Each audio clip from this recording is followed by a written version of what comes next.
আমি এখন বাসে উঠছি আর আমার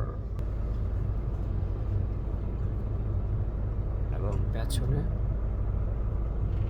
এবং পাশের দৃশ্যটি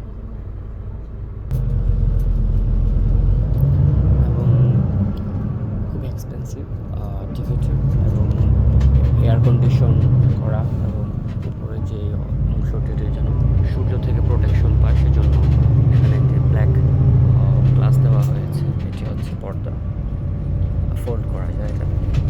আর এখানে এসির ব্যবস্থা করা হয়েছে, মাইকের ব্যবস্থা করা আছে, উপরে ফুড বা ব্যাগ রাখার ব্যবস্থা করা হয়েছে। এখান থেকে বাইরের দৃশ্যটি দেখা যাচ্ছে এবং এই যে এখানে।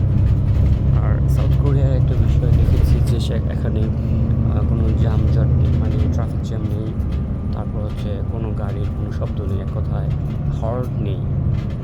প্রত্যেকটা গাড়ি চলমান থাকে এবং চলমান খুবই স্ট্রিট সবার জন্য, খুবই শৃঙ্খলা মেনটেন করে এবং তারা খুবই পাংচুয়ালিটি ফলো করে।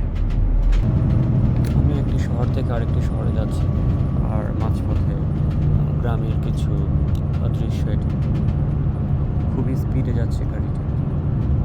এখানে প্রত্যেকটি বাস সময় মতন বাস টার্মিনালে থাকে অথবা বাস স্টপেজে থাকে, একদম ফিক্সড করা, কোনো 19-20 নেই। প্রত্যেকটা বাস সময় মতন যথাসময়ে যথাস্থানে